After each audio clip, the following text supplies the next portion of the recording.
오늘 함께 묵상할 하나님의 말씀 갈라디아서 6장 1절부터 5절까지. 형제들아, 사람이 만일 무슨 범죄한 일이 드러나거든 신령한 너희는 온유한 심령으로 그러한 자를 바로잡고 너 자신을 살펴보아 너도 시험을 받을까 두려워하라. 너희가 짐을 서로 지라.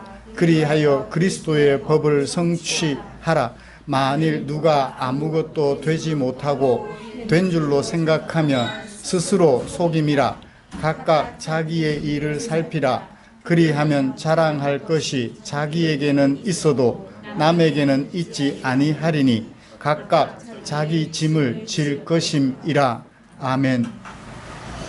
우리는 지난주에 성부 하나님의 사랑하심과 예수님의 대속적 죽으심, 그리고 성령 하나님의 감동하심으로 우리가 구원 얻었음을 살펴보았고, 또 그렇게 구원 얻은 성도들의 삶이 어떠해야 함을 들었습니다. 그것은 한마디로 성령을 따라 행하는 것이었죠. 성령을 따라 행하면 그리스도의 법을 성취하게 되고, 그리스도의 법을 성취하게 되면 성령 하나님의 열매를 얻게 된다 하는 것이었습니다. 오늘날 예수님을 믿는다고 말하는 교인은 많은데 예수님을 따르는 성도는 그리 많지 않은 것 같아요.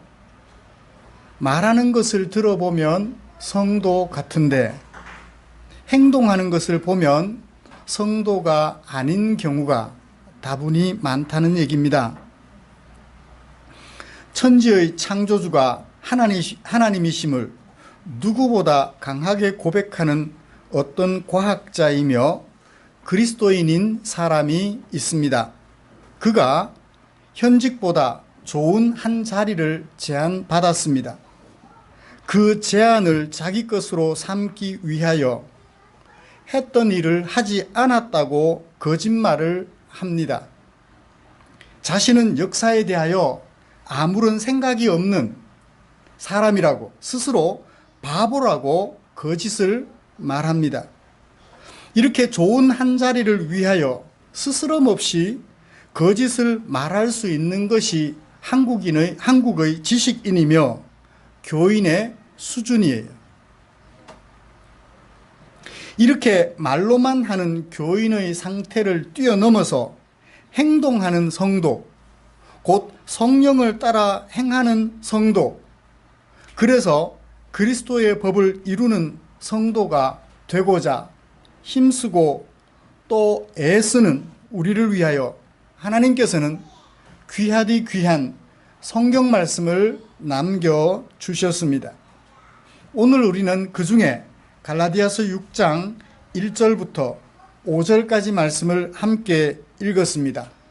그 말씀 속에 담겨 있는 하나님의 뜻을 잘 살펴보아 우리 마음 속에 옮겨 놓음으로 내 안에 하나님이 살아 계시는 것을 경험하며 살아가는 저와 여러분들이 되시기를 주님의 이름으로 축복합니다.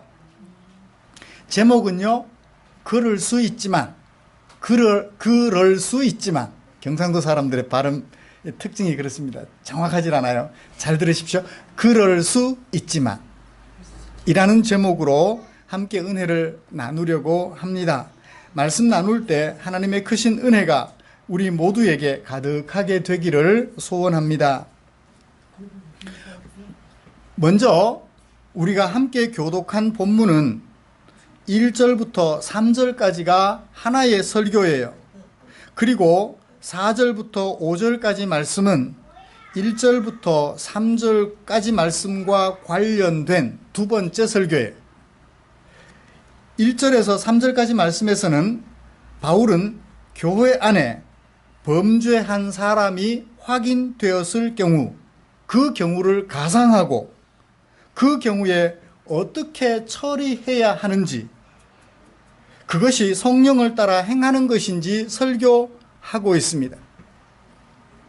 지난주에 그러니까 갈라디아서 5장 25절부터 26절까지 말씀에서 우리는 스스로 잘난 체 하는 상황을 가정하고 그것은 성령을 따라 행하는 것이 아님을 설교한 바울의 설교를 기억하시나요?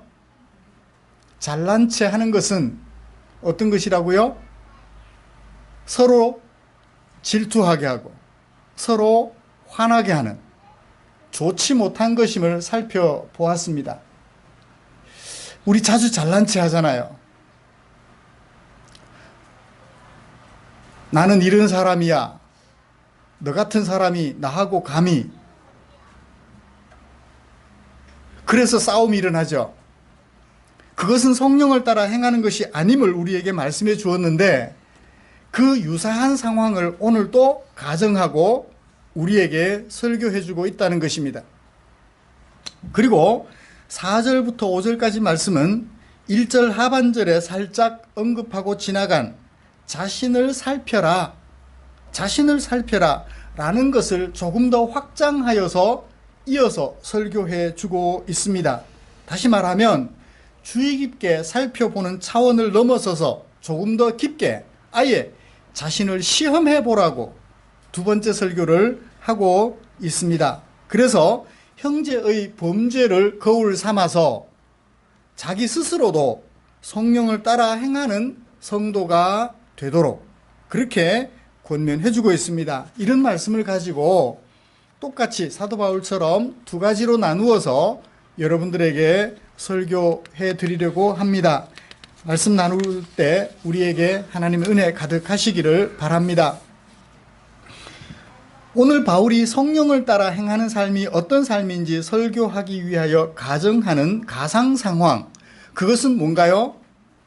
교회 안에서 어떤 사람이 범죄 행위를 한 경우 그것을 가상하고 그 경우에 어떻게 처리를 해야 성령을 따라 행하는 것인지 우리에게 말씀해 주고 있습니다.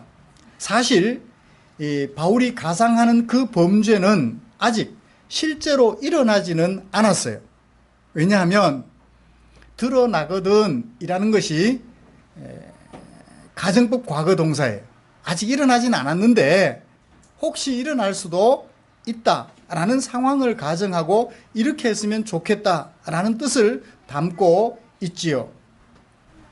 만약 사람이 범죄 행위를 한 것이 드러나게 되었을 때 성도는 어떻게 처리해야 할까요? 어떻게 처리해야 성령 하나님을 따라 행하는 것이 될까요? 사도 바울은 오늘 이 말씀에서 범죄 행위가 없는 교회가 되라고 권면할까요? 아니에요. 사람이 모이는 곳에 범죄가 없을 수 없습니다. 예수 믿는 우리가 모였지만 우리 교회 안에 범죄 행위가 없을까요? 있어요. 눈에 드러나진 않지만 드러나지 않는 범죄들이 여기저기 많이 있을 수 있어요. 예를 들어서 제 마음에 누구를 미워해요. 범죄예요? 범죄 아니에요? 범죄예요. 왜 저 사람은 저럴까? 원망해요. 범죄예요? 범죄 아니에요? 범죄예요. 노골적으로 드러나는 범죄도 있을 수 있습니다. 예컨대 제가 교회 재정을 허락된 범위 안에서 사용하지 않으면 어떻게 돼요? 범죄 행위예요. 드러나는 범죄예요. 그래서 어떻게 합니까? 그런 범죄 행위가 없도록 재정을 잘 관리해서 재직회 때마다 보고하여 올려드리며 잘못 사용된 것은 무엇인지 점검받고자 하는 것이지. 그런 긴장된 마음을 가지면 눈에 드러나는 범죄는 없을 것입니다. 그런데 간혹 눈에 보이지 않는 범죄들 저와 여러분 가운데도 있을 수 있어요. 부부간에는 없을까요? 제가 오늘 아침에 아내에게 이런 얘기를 했어요. 여보, 고마워. 왜? 당신이 나를 옆자리에 재워줘서 고마워. 저리 가! 그럼 어떻게 해요? 당신 옆자리에 나를 눕혀주고 잘 수 있도록 허락해줘서 고마워 그랬어요. 왜냐하면 제가 참 잘난 체를 많이 했거든요. 돌아보면 그런 저를 곁에 재워주고 싶은 마음이 없었을 것 같아요. 그런데 지금까지 곁에 재워줬더라고요. 잘난 체 하여 마음의 상처를 많이 줬을 텐데 그런 저를 아내가 수용해주고 받아줘서 고맙더라고요. 그래서 제가 그런 얘기를 했어요. 왜냐하면 지난주에 말씀을 들었으니까 그 말씀이 제 마음속에 한 주간 계속 자리 잡고 있을 거 아니에요. 잘난 체 하는 제 모습. 그래서 아내 마음을 아프게 했던 것들, 은연중에 그런 것들이 발견되었기 때문에 그러합니다. 그래요. 범죄 행위가 없을 수 없어요. 함께 살아가면서 말입니다. 문제는 범죄 행위가 있고 없고가 문제가 아니에요. 그것이 눈에 드러나거나 또는 구체화되어서 내 마음에 옮겨 느껴졌을 경우에 그것을 어떻게 처리하느냐는 거예요.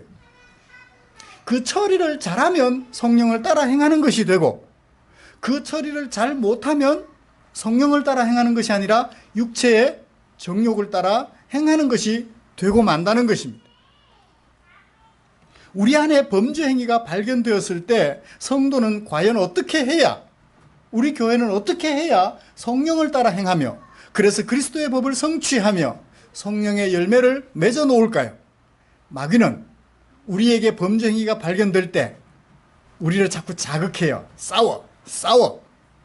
그래서 누구의 열매를 맺어 놓아라? 육체의 정욕의 열매를 맺어 놓아라고 자꾸만 자극합니다. 그래서 싸우고 헤어지지요. 여기 아니면 교회 없나? 헤어지게 만들어요. 뭐가 싫으면 뭐가 떠나라? 그런 얘기처럼 네가 떠나라는 거예요. 내 거는 내가 지키고 싶다는 거죠.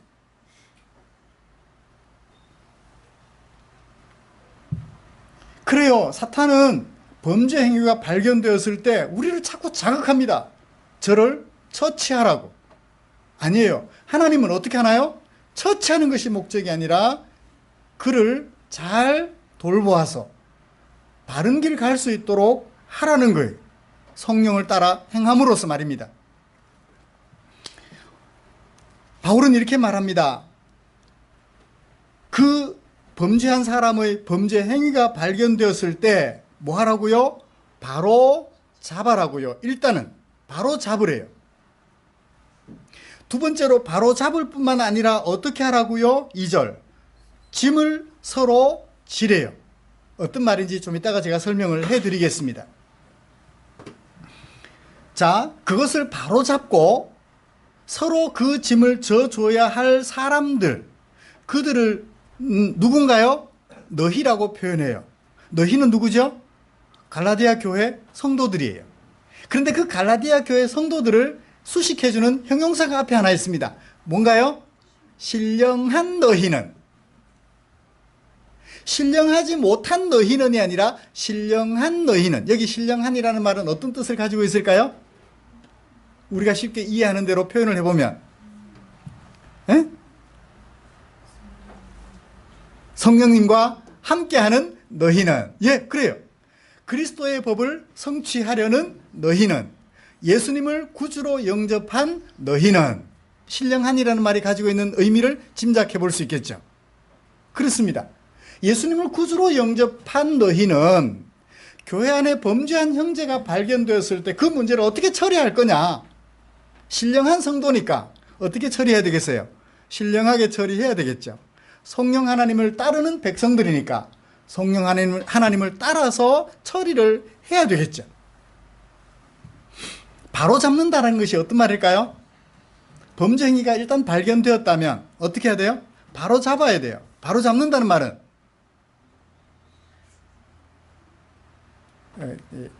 자주 사용하는데 정의를 잘 설명하지 못하는 경우들이 참 많습니다. 그래서 구체적으로 그것을 설명해 보십시오. 그러면 주저주저해요.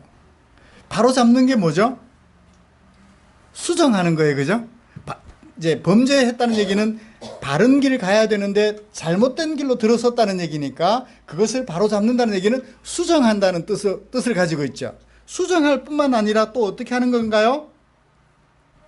온전하게 하는 거예요. 범죄 행위를 함으로 잘못됐잖아요.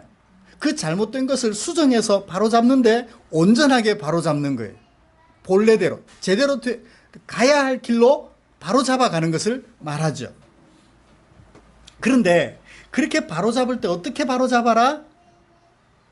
이 부사 하나가 굉장히 중요해요. 온유한 심령으로 바로잡으래요. 바로잡는 것도 중요한데 어떤 마음으로? 온유한 심령으로. 그렇게 바로잡는 것이 뭐다? 성령을 따라 행하는 것이라는 거예요. 그렇죠? 온유한 심령으로 바로잡을 때 그것을 가리켜 우리는 성령을 따라 행하는 것이라고 얘기를 하는 것입니다. 온유한 심령으로 바로잡는 것, 또 다른 것도 있을까요? 정의에 불타서 잘라서 바로잡는 거 있어요. 너는 범죄 행위를 했으니까 필요 없어. 사형, 죽어. 잘라버려서 바로잡을 수도 있어요. 그렇죠? 정의에 불타서 정의의 분노를 가지고 잘라버리는 거예요. 그것도 바로잡는 것이긴 합니다. 여기는 잘라서 바로잡으라고 말하지 않아요. 온유한 심령으로, 그를 사랑하는 마음으로. 그게 그리스도의 법이죠. 그리스도의 법은 어디에서 완성되었다고요? 5장 24절, 갈라디아서 5장 24절에 우리에게 얘기했죠. 하나님을 사랑하고 내 이웃을 내 몸같이 사랑하라 한 이것에서 완성되었다. 하나님의 법이 그 법 안에서 완성된다라는 얘기를 들려주신 적이 있습니다. 그래요. 사랑으로 그를 바로잡을 때 비로소 뭘 하는 것이다? 성령을 따라 행하는 것이, 처리하는 것이 된다라는 것입니다. 사랑을 따라 바로잡았어요. 그럼 어떻게 될까요? 너에게 범죄 행위가 발견되었을 때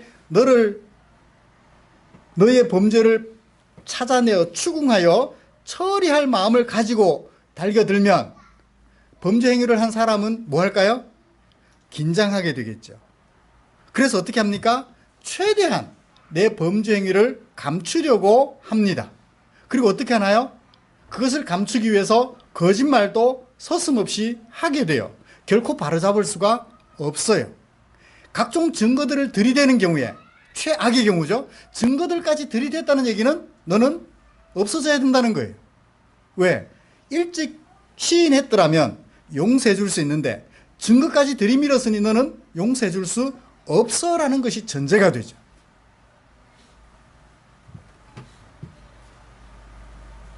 그래요. 그러므로 온유한 마음으로 바로잡으라는 말이 가지고 있는 의미, 다시 한번 정리를 해본다면 그를 바로잡아서 다시금 공동체 안에 옆에 있는 지체로 온전히 바로 세워가려는 그런 마음가짐, 그것을 온전한 심령으로 바로 잡는다고 할 것입니다. 그래요. 새끼손가락이 범죄 행위를 했어요. 내가 이 새끼손가락, 범죄한 새끼손가락을 잘라버리려고 너 이리 와, 앞에 서. 너의 잘못이 뭐야 말해. 말 안 해? 증거 들이댑니다. 그리고는 어떻게 해요? 잘라버려요. 행복할까요? 아니에요. 손가락 하나가 없는 그런 사람이 되고 마는 거예요. 그것을 치료하고 싸매서, 부족한 것을 치료하고 싸매서 바로 잡아놓으면 다른 일들을 할 때 얼마든지 도움이 되는 너무너무 아름다운 지체가 되는 것이죠. 팀웍을 얘기할 때 자주 얘기하는 것이 있습니다. 나무 조각을 연결하여 만든 항아리, 우물, 물통. 필요 없다고 하나 뽑아버리면 물을 담을 수 있어요, 없어요? 없어요. 그러므로 온유한 심령으로 내 것 잘라서 너에게 보충해 주는 것으로, 너의 구멍난 부분을 메워주는 것으로 그렇게 다가서면 그는 치료가 되어서 많은 물을 담을 수 있게 되는 것과 같은 이치일 것입니다. 그러므로 온유한 심령으로 바로 잡아 주라는 거예요. 수정해 주고 온전하게 해주라는 것입니다. 그런데 그렇게만 하고 끝나버릴까요? 자, 범죄 행위를 했을 때는 그 뒤에 뭐가 따르나요?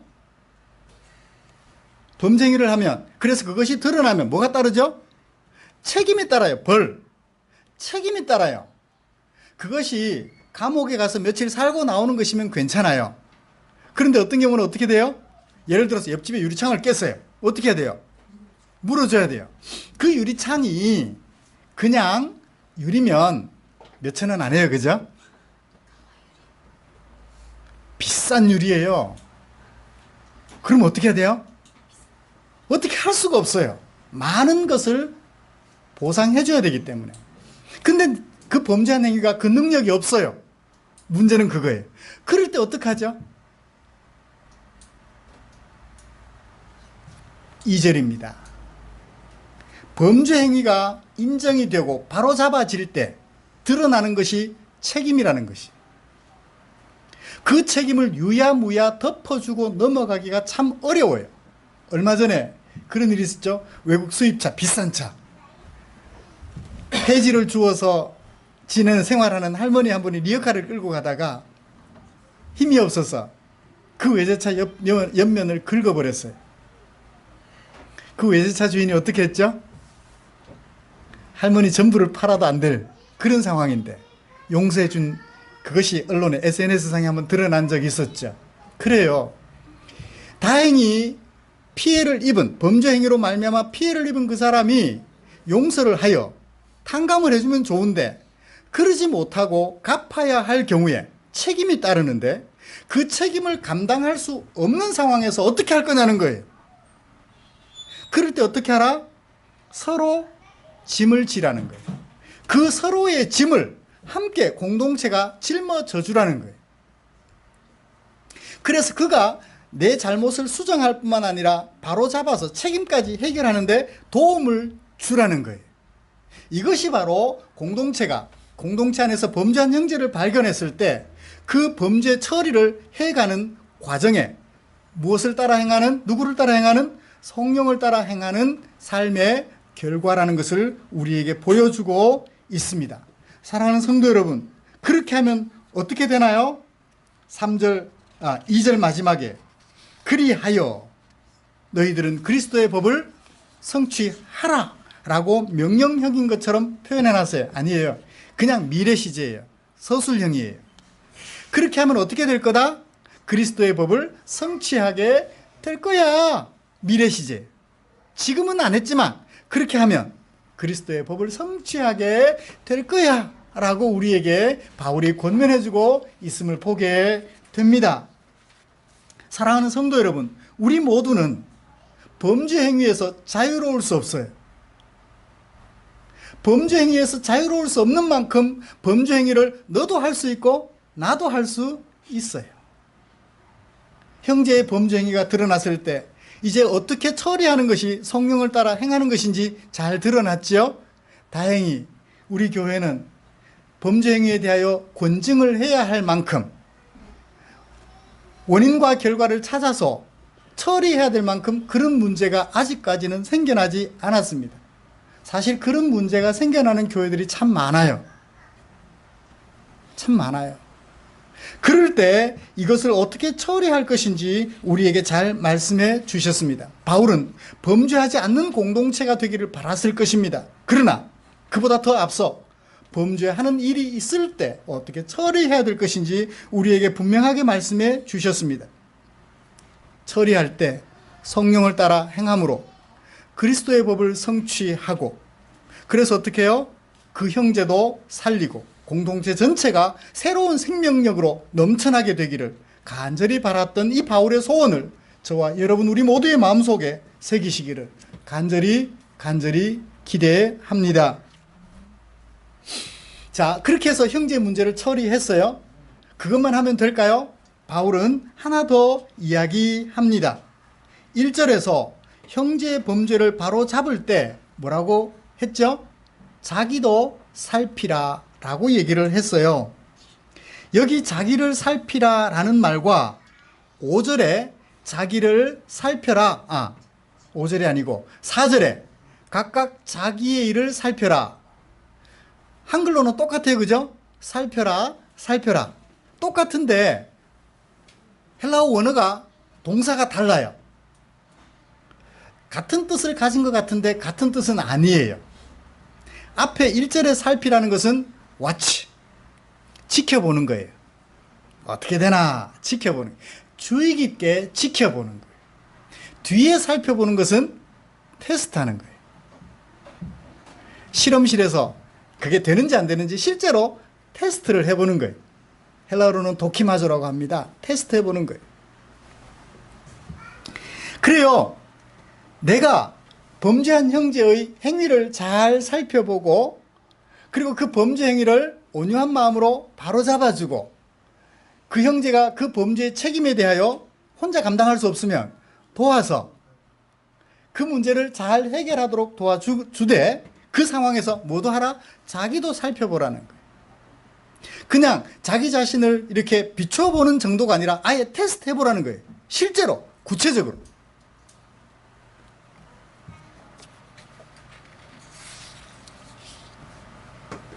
왜 자기를 그렇게 구체적으로 살펴야 될까요?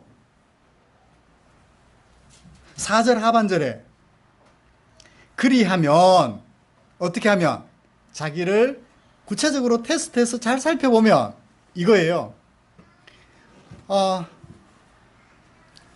앞에 수정이가 옷 단추를 제대로 꿰는지 안 꿰는지 잘 살펴보는 거예요. 나는 잘 꿰었을까? 생각해 보는 거예요.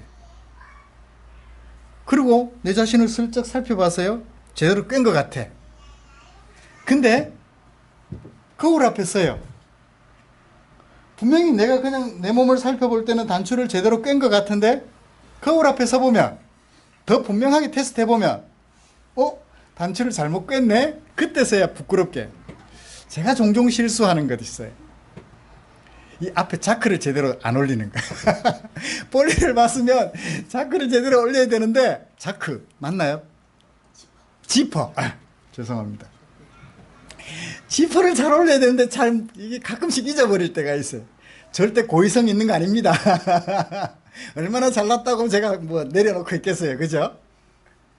동생이 이제 가끔씩 보고서는 올리라고 눈치를 줘요. 그러면 얼른 제가 올리기도 하고. 아이들이 막 눈치를 주기도 해요. 얼마나 당황스러운지 그 상황이 되면. 그래서 일부러 옷매무새를 좀 더 가다듬곤 해요. 그래요. 거울 앞에 서보면 내가 지금 잠 깨셨나요? 지퍼 얘기하는 바람에 잠이 좀 깨셨나요? 그래요. 거울 앞에서 내 자신을 비춰보면 이거 분명하게 드러나요. 뒤에 4절에 살펴보라는 얘기는 그런 뜻을 가지고 있습니다. 이렇게 살펴보면 어떤 결과가 예상되나요? 내 자신의 범죄도 발견이 돼요. 예를 들어서 지나가다가 밭에 배추가 심어져 있는데 그냥 제가 한 포기 들고 가도 괜찮겠지. 들고 갔어요. 주인도 못 봐서요. 괜찮아요. 지나갔어요. 그런데 신문에 보니까 어느 날 지나가던 사람이 배추 한 포기 훔치다가 주인에게 들켰어요. 경찰에게 고소를 당하여 절도죄로 벌을 받았다고 언론에 나왔어요. 그 순간, 그것을 보는 순간 내 가슴이 어떻게 돼요? 철렁. 그거예요. 내 범죄 행위를 살펴보면, 테스트해보면, 어떤 실제적인 예와 비교하여 비춰보면 내 행위가 범죄 행위였구나 하는 것이 드러나는 거예요. 그렇잖아요. 그 고추 하나 따먹은 것, 뭐가 그리 대수겠습니까? 그죠? 가볍게 생각해요. 그런데 농사 짓는 사람 입장에서는 고추 하나가 소중한 거예요.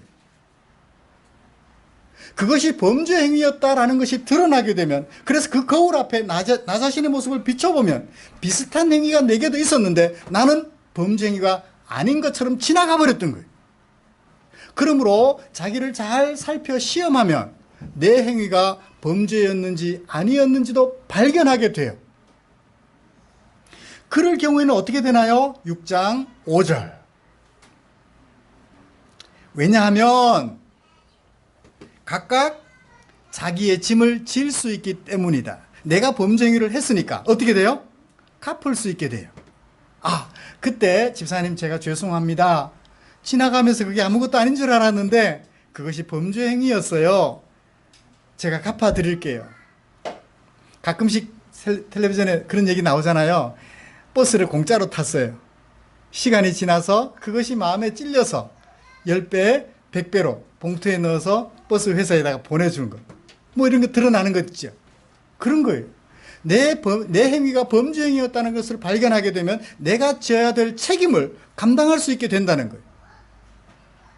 범죄 행위인 줄 몰랐을 때는 마땅히 져야 될 책임을 잊어버리고 계속해서 안 지겠죠. 그래요. 내 행위가 범죄 행위였음을 발견하고 치료를 할 수 있게 돼요. 책임도 감당하여서 벌도 받을 수 있게 된다는 것입니다. 그 다음에 또 어떤 결과, 살펴보면 어떤 결과가 있을까요? 4절 하반절을 보실까요? 그리하면, 자신을 잘 살펴 테스트하면 자랑할 것이 자기에게 있대요. 형제의 범죄 행위를 비교하여 살펴봤더니 내게 범죄 행위가 있어요, 없어요?